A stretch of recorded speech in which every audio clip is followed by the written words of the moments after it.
Along the formidable west coast of Ireland, the legend of Grace O'Malley stands out like a freak wave. Born into a warring land of clan rivalries and the lawlessness of the high seas, Grace blew away the notion of a woman's place in the 16th century and taught the boys a lesson at their own game. She was a mother, a lover, and a gambler who led her hardened warriors into battle, taking on the might of Queen Elizabeth and the ambitions of the English Empire. But the self-righteous kind of men who could not cut her down in life cheaply wrote her out of history after her death. This is the true story of Grace O'Malley, one of the greatest clan leaders and warriors Ireland has ever known. You couldn't make her up if you tried.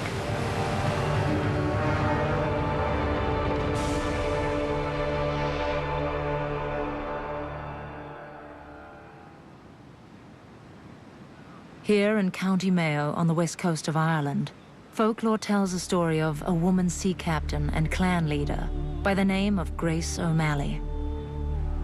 As the legend goes, she was a fearsome, beautiful woman who could as easily seduce a man as dispose of him with her sword. The so-called Pirate Queen commanded an intensely loyal force of fighting men, and at the helm of her galleys gave even the English Navy a run for their money. The most amazing thing about Grace O'Malley is that she really existed, and the truth is even better than the legend.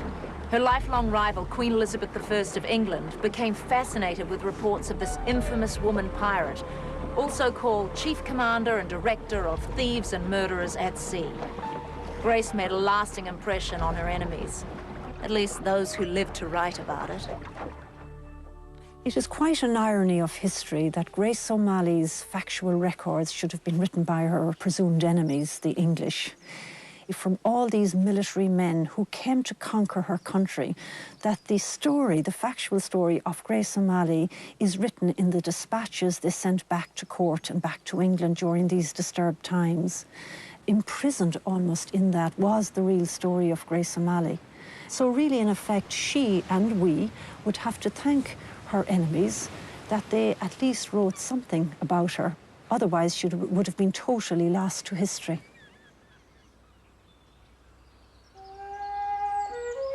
To say that it was unusual for a girl to become a great sea captain, warrior, and clan leader in the male-dominated world of Irish chieftains is the understatement of the 16th century. It was simply unheard of. But Grace O'Malley, immortalized in Irish folklore as Gráinne Mhaol, was a stubborn girl. Born in about 1530, she loved the ocean and idolized her father, Dubh Dara Black Oak O'Malley, the fiercely independent chieftain of the O'Malley clan. Under Black Oak's watchful eye, Grace learned every nuance of her uncharted home waters of Clew Bay, a wild and remote area on the west coast of Ireland that the O'Malley family had laid claim to for over 1,000 years. Grace was dead set on a life of adventure, her imagination stirred by her father's stories of faraway lands and daring O'Malley exploits at sea. At the age of 12 or 13, Grace's fanciful childhood notions came to a head. She was nearing an age where a chieftain's daughter must do her duty and marry a suitable clan leader. As far as her parents were concerned, the richer and more powerful, the better. But Grace couldn't care less about marriage. Her only love was for the sea.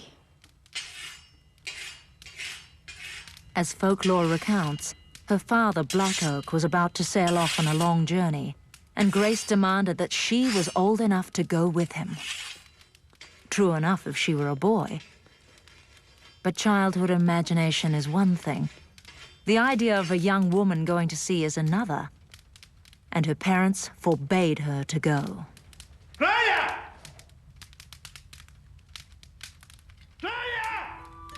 But the idea of spending her life cooped up in a drafty castle, while less able men went off and had all the fun, never caught on with Grace, and she plotted the first of her many rebellions.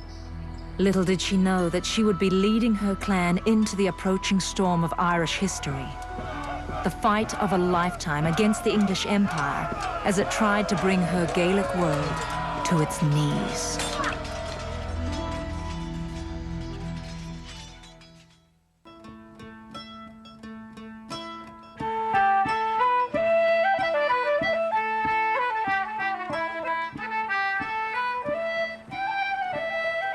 Throughout her life, Grace would dismiss the challenges of powerful men who wanted to put her in her place.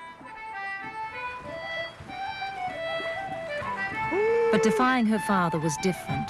He was the one man she needed to help her become the woman she wanted to be.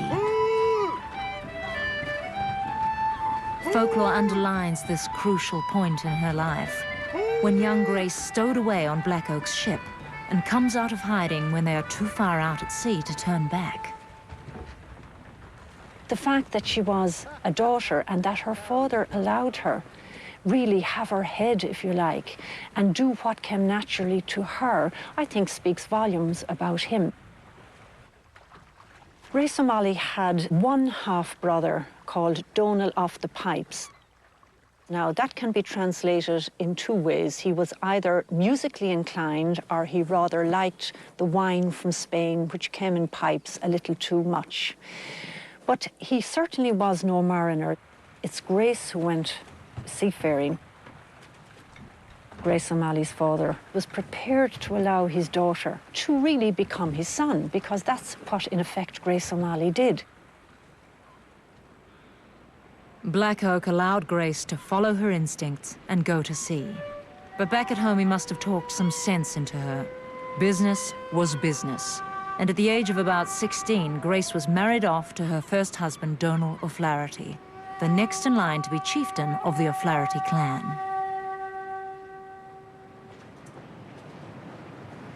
Nicknamed Donal of the Battles, Grace's new husband was all brawn and no brains. You can only imagine how she felt playing homemaker while he went out and played warlord. But Grace stuck by him for 8 years and bore him 3 children before he was conveniently killed in a squabble with the neighbors, leaving the way for Grace, a natural-born leader, to take command. Grace saw beyond the blood feuds amongst rival clans over land and cattle. She had a bigger plan. From her family stronghold on Clare Island, with its commanding position over Clew Bay, she began building up the O'Malley Empire by sea.